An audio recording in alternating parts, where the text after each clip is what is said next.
school system, Negroes were brought to America in 1619, forced to work as slaves on plantations, until one day this great white man named Abraham Lincoln came along and felt bad for the slaves and signed the Emancipation Proclamation in 1863, which freed the slaves.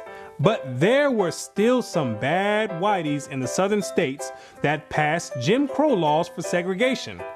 Afterwards, there came more whites that felt bad and then gave blacks civil rights in the 1960s, then allowed a black man to have the presidential office named Barack Obama. Now blacks are finally equal to whites. We can all get along. The end. Now, moving right along to our English lecture for the day. I don't think so.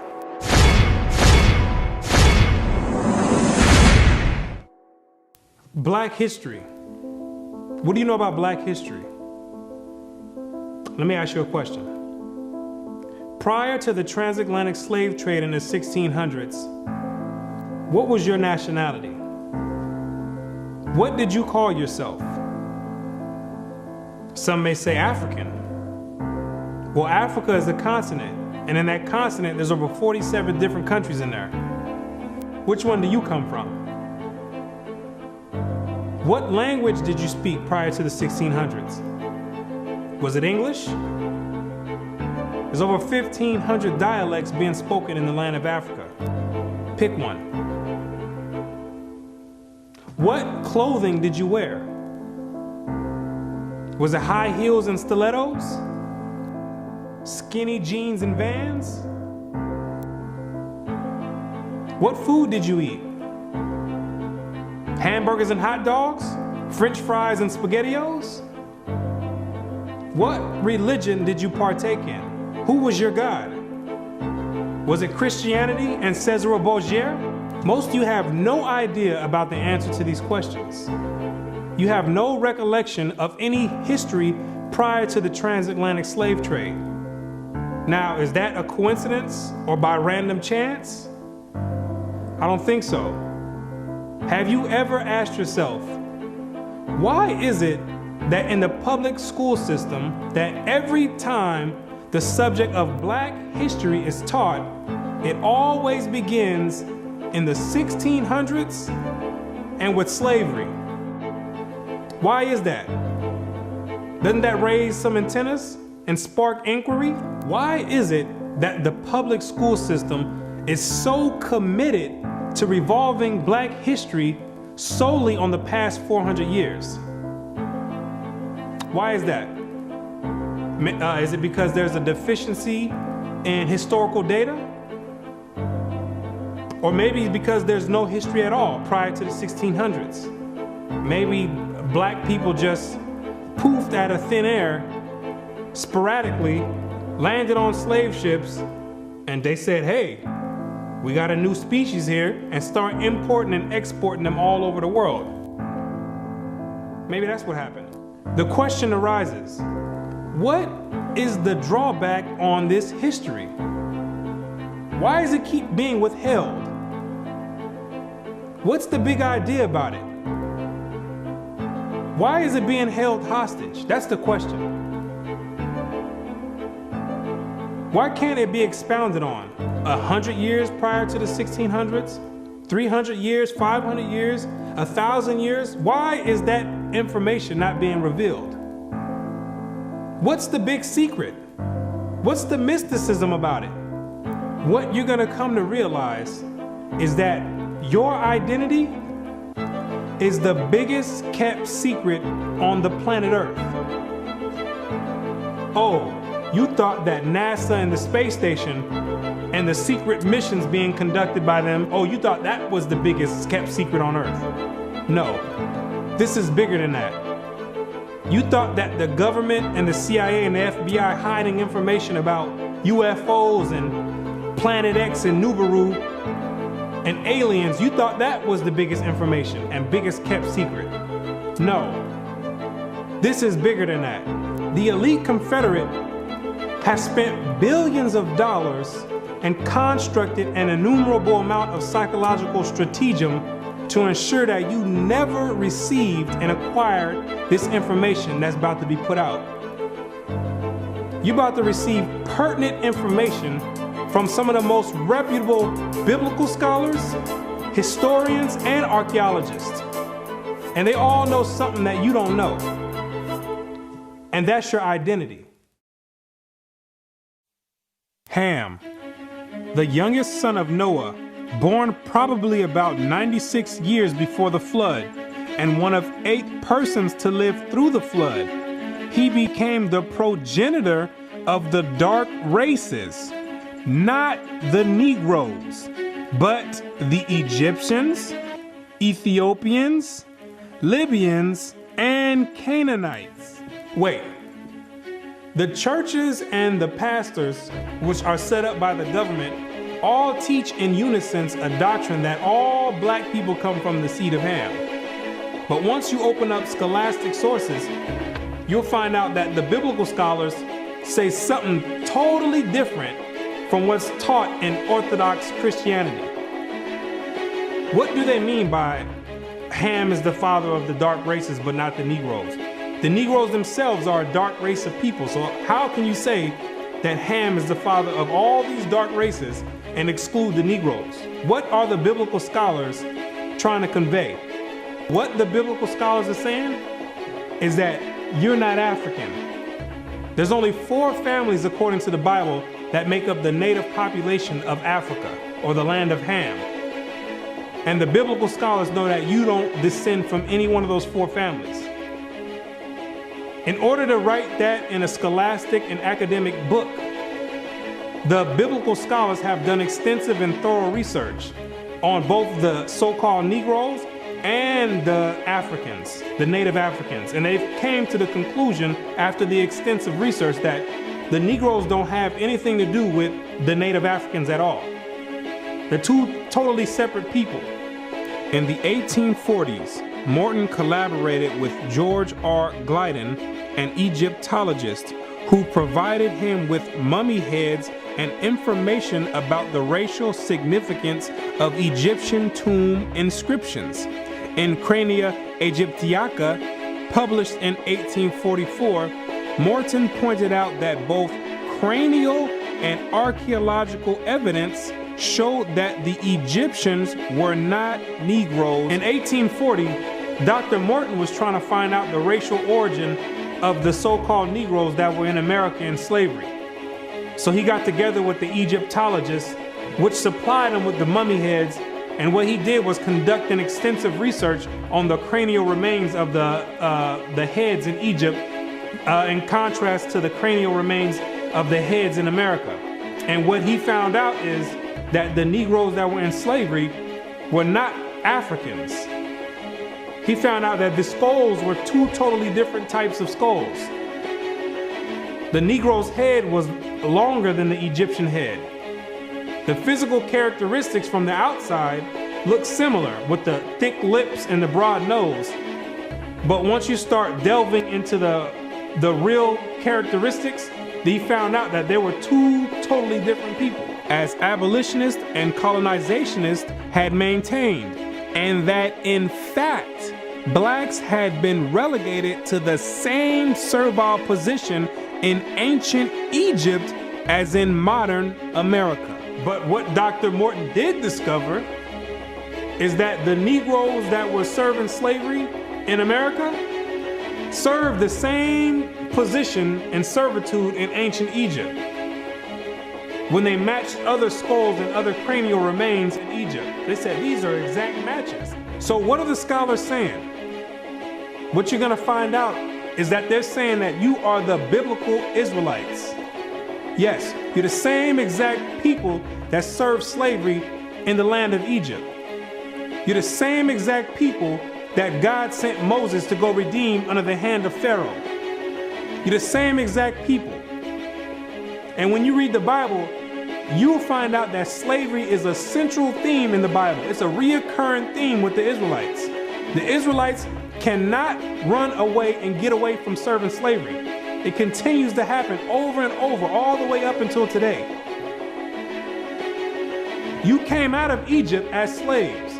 came down into the land of Israel, no sooner as you got there, then you had the Assyrians come, capture the land of Israel, and take you and make you slaves. In the 9th year of Hoshea, the king of Assyria took Samaria and carried Israel away into Assyria. You came out of the land of Assyria, went back to the land of Israel. Then the Babylonians came, which are the modern day Ethiopians, the Cushites, came to the land of Israel and made you slaves. So all Israel were reckoned by genealogies. And behold, they were written in the book of the kings of Israel and Judah, who were carried away to Babylon for their transgression. You came out of the Babylonian captivity, went back to the land of Israel. Then the Persians came on down there, took the Israelites and made you slaves. For we were bondmen, yet our God hath not forsaken us in our bondage, but hath extended mercy unto us in the sight of the kings of Persia. You came back from the Persian Medo captivity, went back to the land of Israel, rebuilt the temple up. Then the Greeks came on down there, took you and made you slaves, to entreat them that they would take the yoke from them. For they saw that the kingdom of the Grecians did oppress Israel with servitude.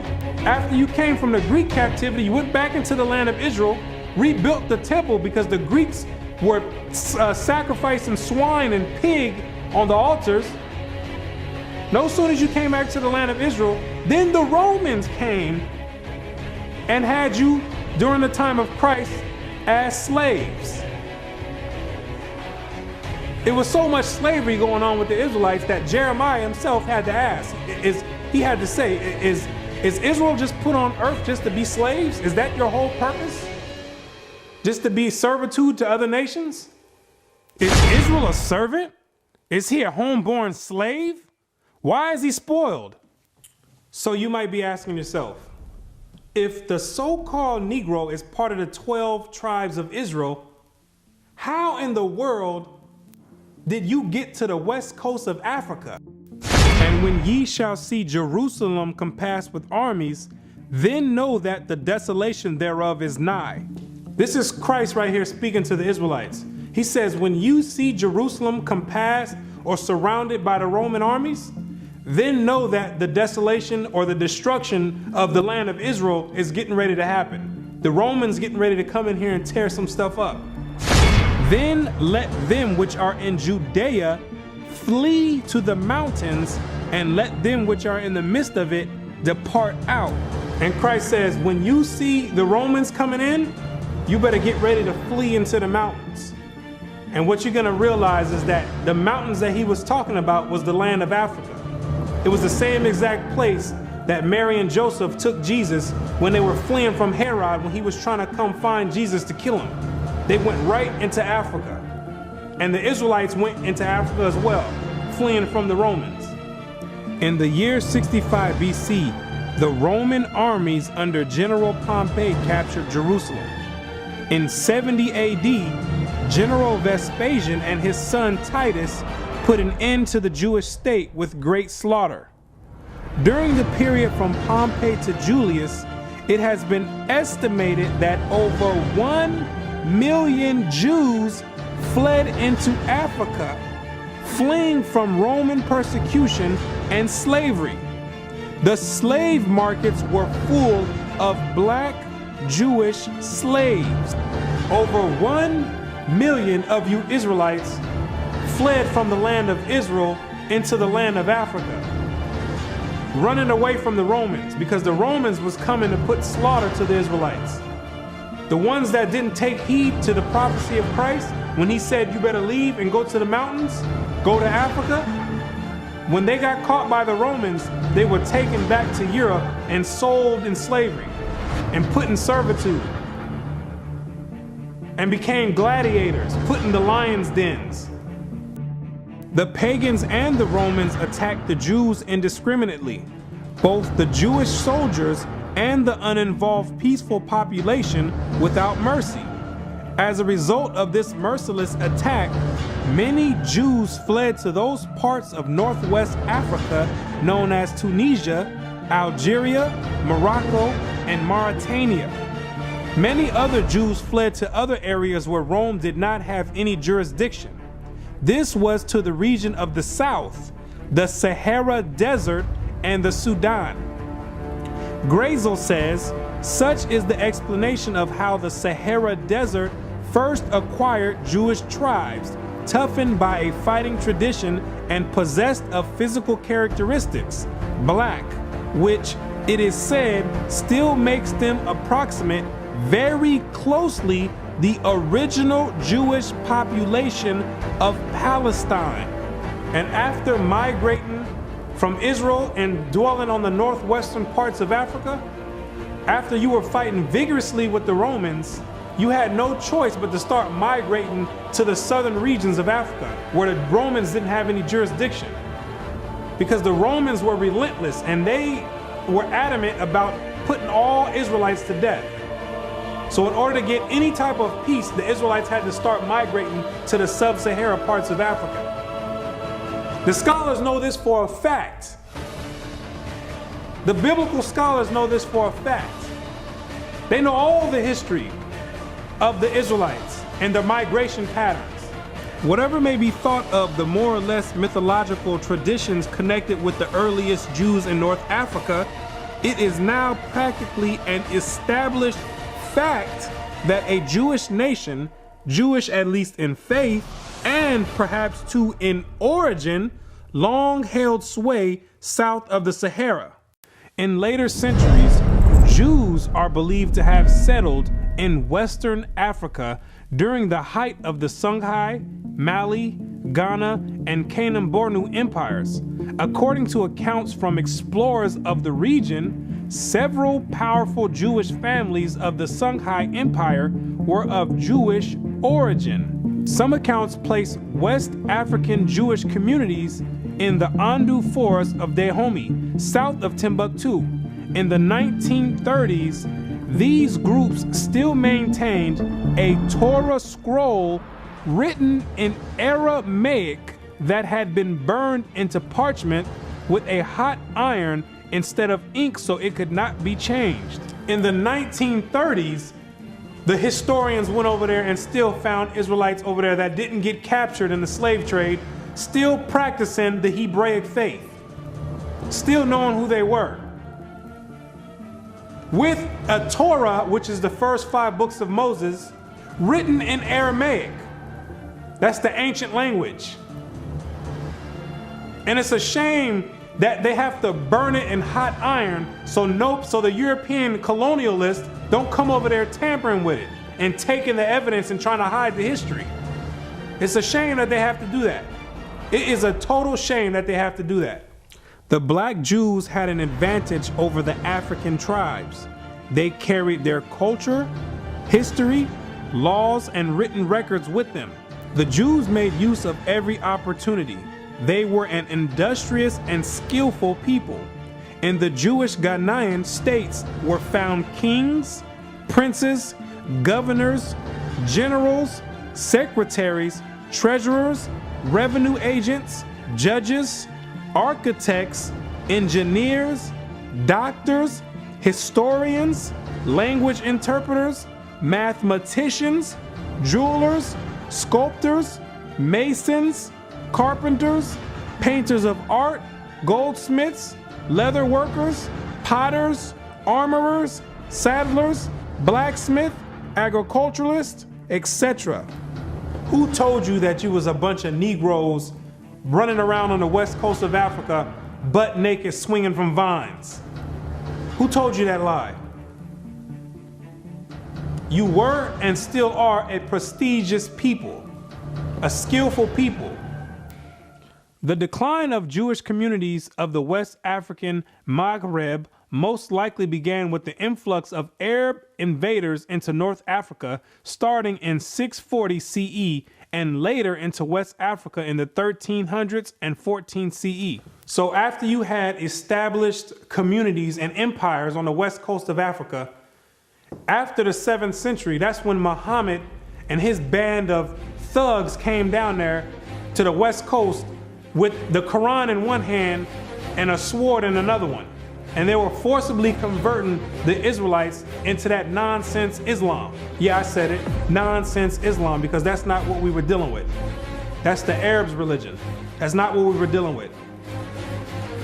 And that was the decline of the Hebraic community over there in the west coast of Africa. And that was the forefront in the beginning of the slave trade.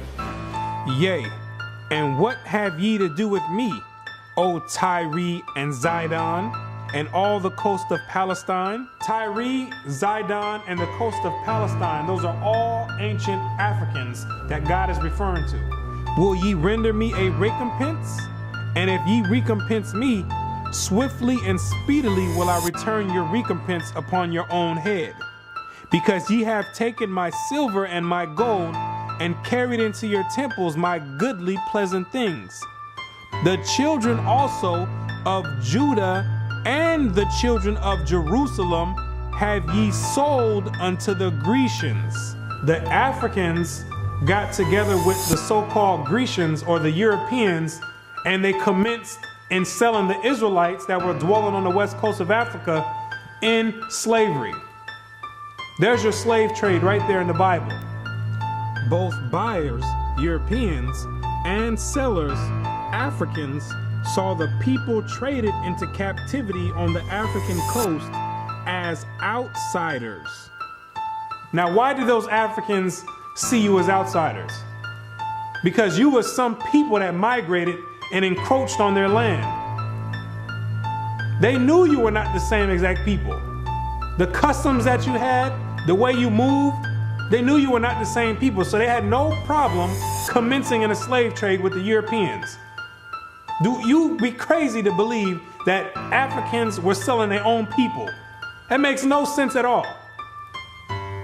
When the Europeans put that in the textbooks, they're using technicalities, saying Africans sold other Africans. When they're using technicalities, what they mean to say is native Africans were selling Israelites that were living in Africa.